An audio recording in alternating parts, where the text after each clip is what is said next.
Hello students, standard 6 subject English વિદ્યાર્થી મિત્રો, આપણે ઇંગ્લિશ ગ્રામર એન્ડ કમ્પોઝિશનમાં એનો યુનિટ 2 ડીઝ એન્ડ ડોઝ જોતા હતા.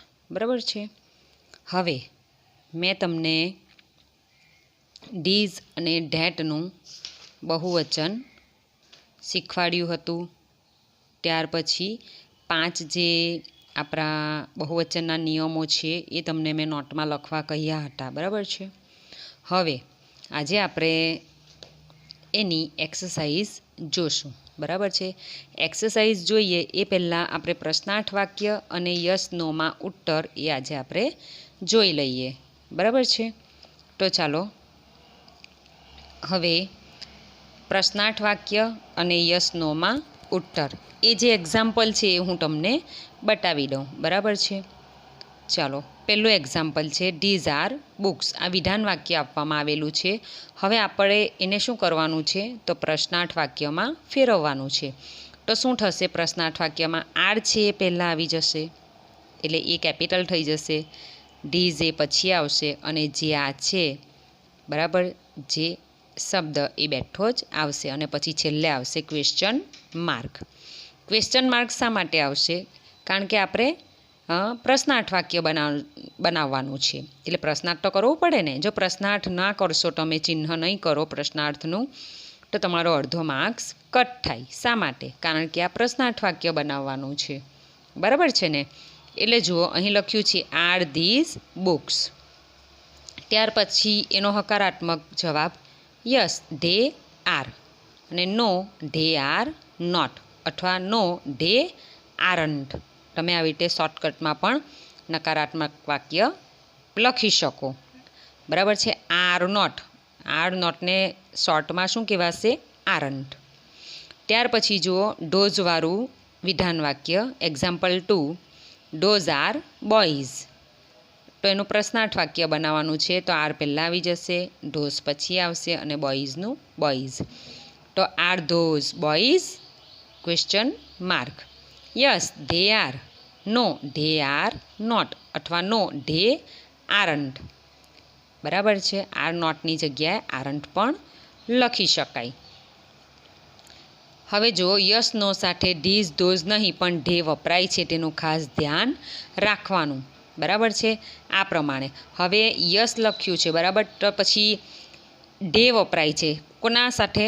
ધોઝ અને ધીઝ સાથે. એ હંમેશા યાદ રાખવાનું છે. એમ નથી લખી દેવાનું કે yes those are, yes these are, no these are not, એવું નથી લખવાનું.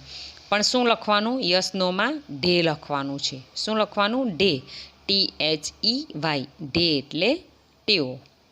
બરાબર છે ને. ચાલો, તો હવે આપણે એક્સરસાઇઝ જોઈએ. જો જ્યારે હું સમજાવું ત્યારે તમને થોડુંક ઓકવર્ડ લાગશે કે સમજ નથી પડતું, પણ જ્યારે આપણે એક્સરસાઇઝ કરીએ છીએ ત્યારે તમને ખ્યાલ આવી જ જાય કે હા તો સાવ સહેલું છે. બરાબર છે ને. કરવાનું ફક્ત શું છે કે ધીઝ અથવા ધોઝનું વાક્ય હોય તો યસ નોનો તમે જ્યારે જવાબ લખો હકાર અને નકાર, બરાબર છે, તો ત્યારે તમારે ધે લખવાનું હોય છે. ચાલો હવે જુઓ એક્સરસાઇઝ કરીએ એ પહેલાં હું તમને કહી દઉં કે બહુવચનના જે નિયમો મેં તમને કહ્યા હતા એમાં પહેલો, બીજો, ત્રીજું, ચોથું, પાંચમો, છઠ્ઠો અને સાતમો નિયમ મેં તમને સમજાવ્યા હતા અને નોટમાં પણ લખવાનું કહ્યું હતું. અને તમારે આને યાદ રાખવાનું છે કે કેટલાક શબ્દોનું બહુવચન એસ પ્રત્યય લગાડવાથી થાય છે. ત્યાર પછી જે શબ્દોને અંતે S, double S, SH, CH, XK, O આવે તે શબ્દોનું બહુવચન ES પ્રત્યય લગાડવાથી થાય છે. જેમ કે બસનું બસીસ, ક્લાસનું ક્લાસીસ, ડીશનું ડીસીસ, એ પ્રમાણે.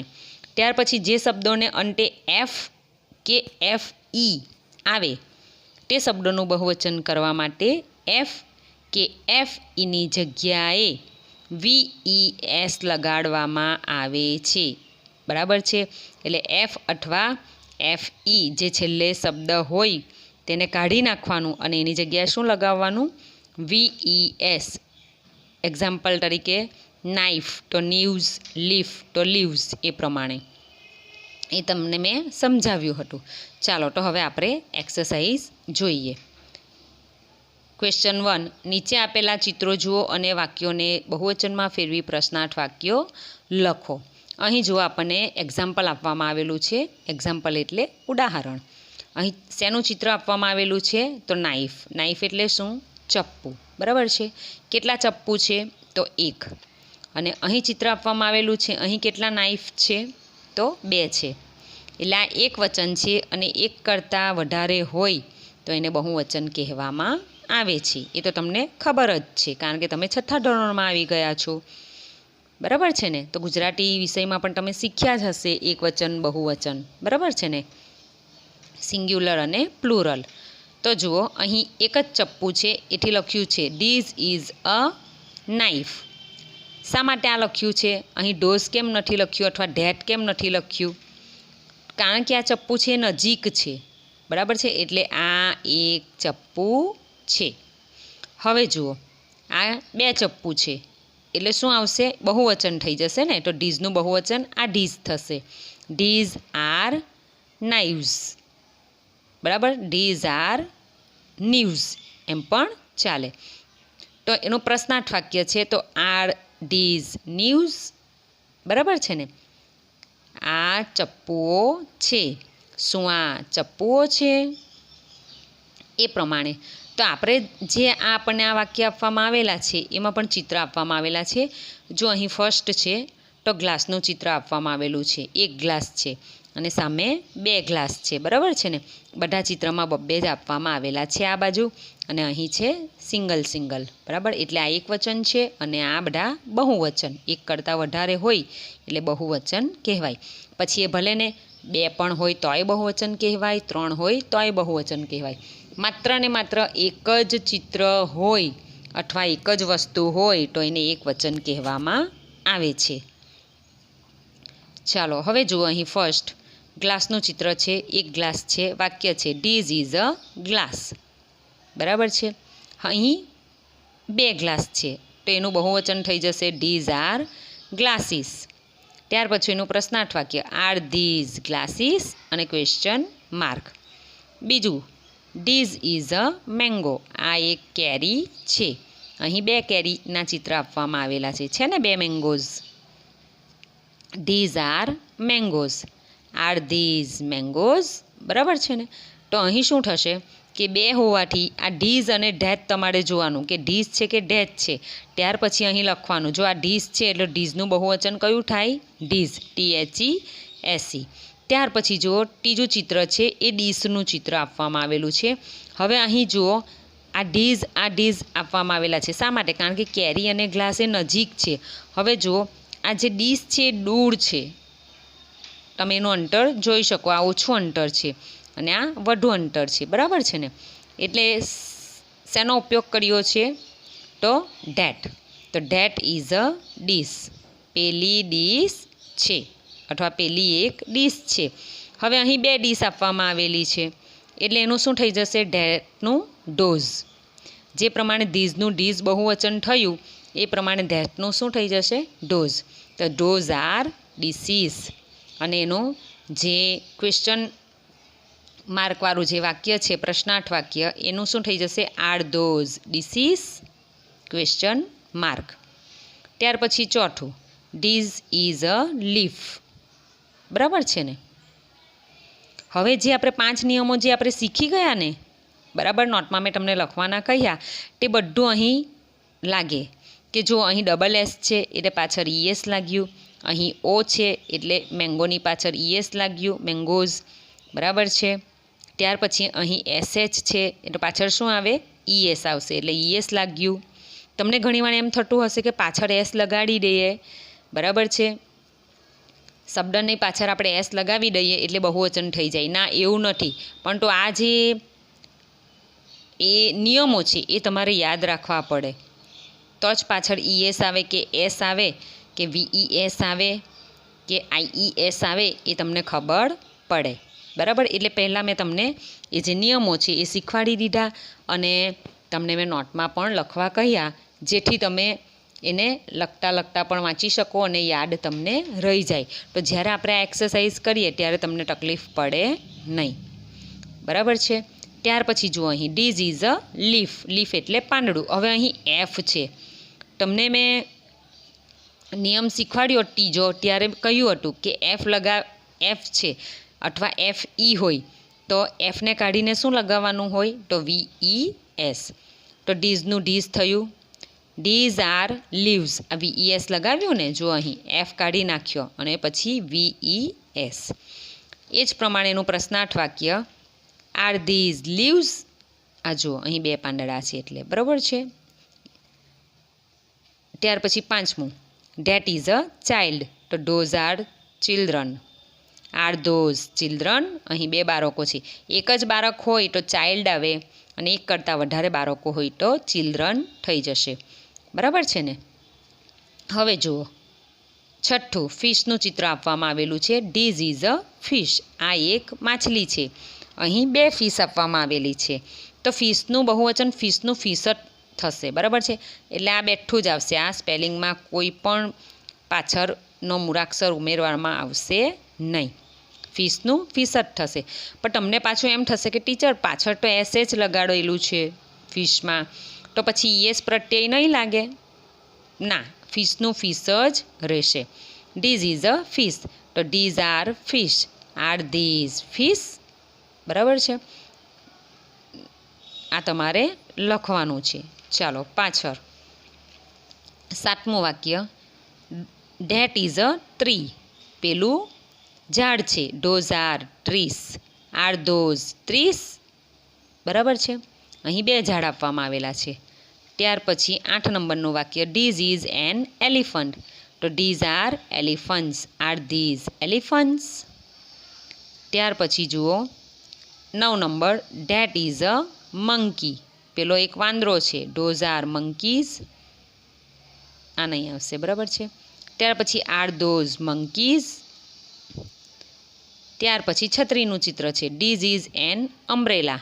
This are umbrellas. Are these umbrellas. Okay, એટલે આ પણ તમારે લખવાનું છે. ત્યાર પછી ચાલો હવે આગળ જોઈએ.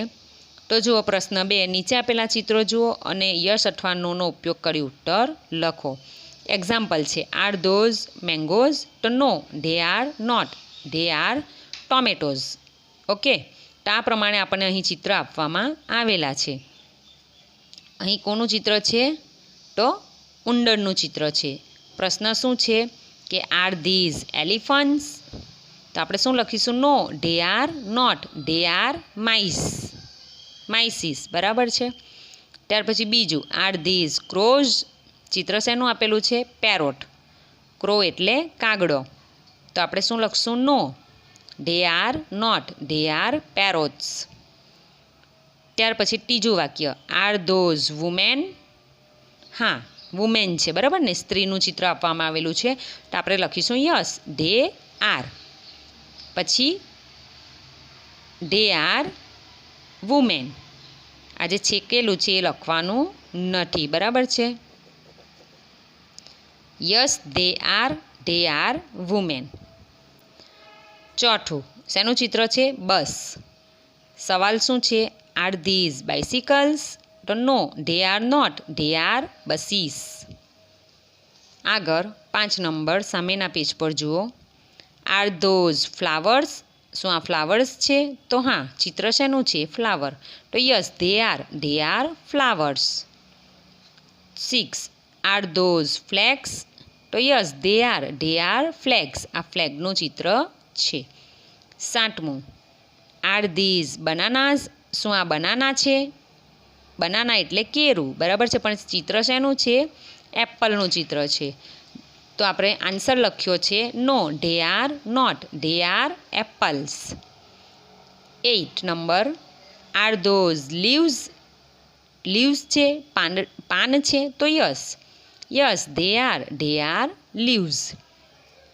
Number 9 are those balloons. આ બલૂન છે. તો નો, શું છે? બોલ છે. તો આપણે શું લખીશું? No, they are not. They are balls. 10 number are these stars. Stars છે, સ્ટાર એટલે શું થશે? તારા.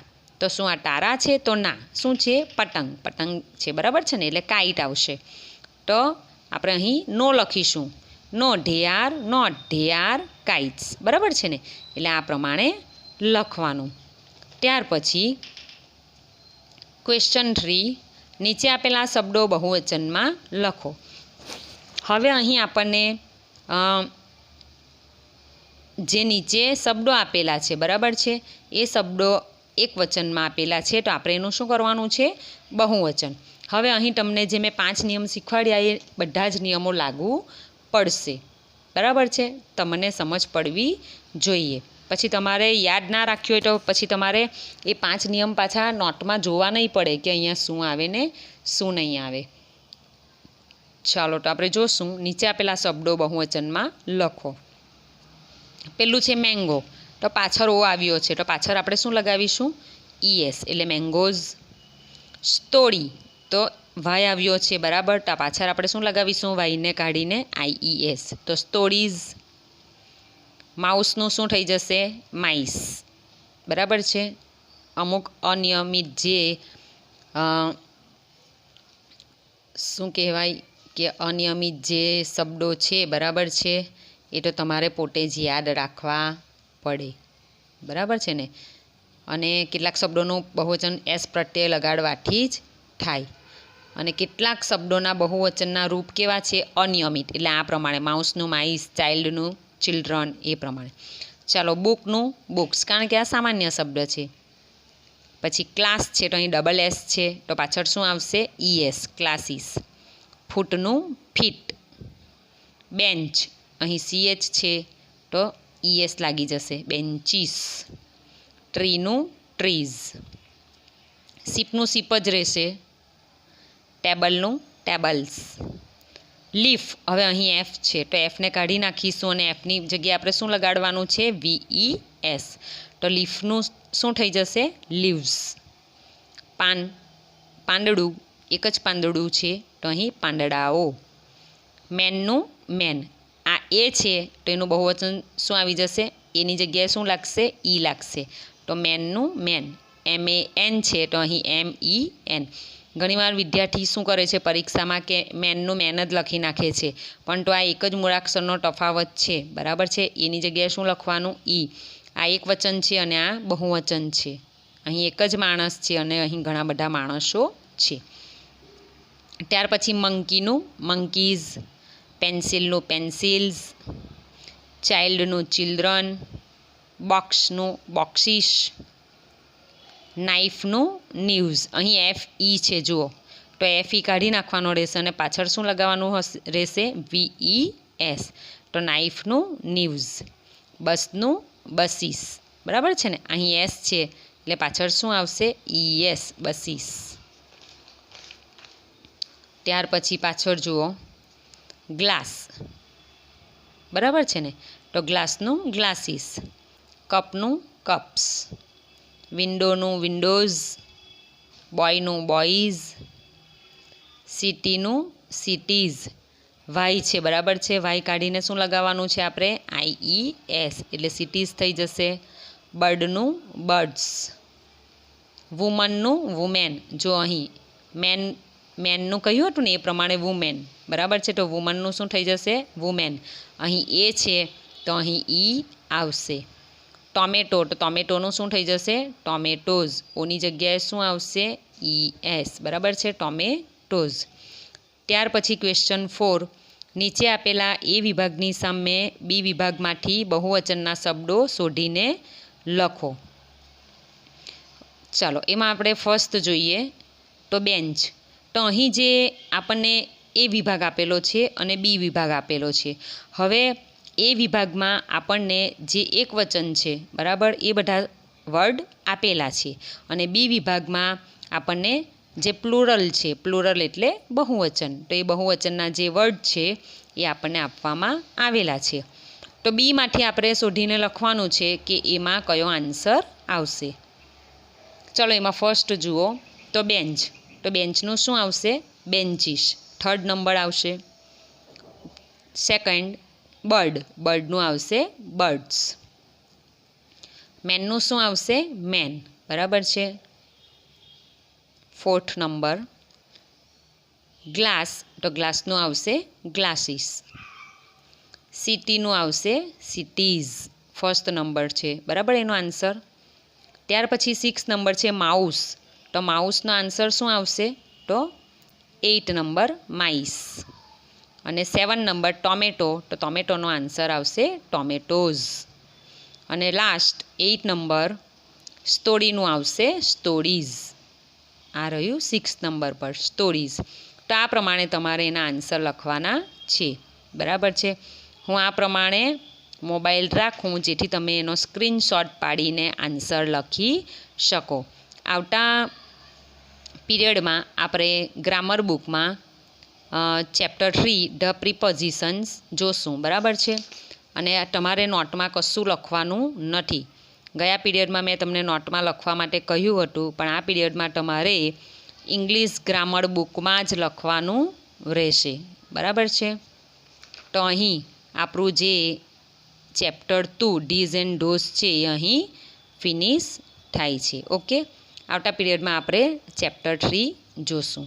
ઓકે, અને જે તમને મેં લેસન આપ્યું છે એ માત્ર ને માત્ર તમારે ગ્રામર બુકમાં જ લખવાનું રહેશે, નોટમાં લખવાનું નથી. ફક્ત ગ્રામર બુકમાં જ લખવાનું છે. ઓકે.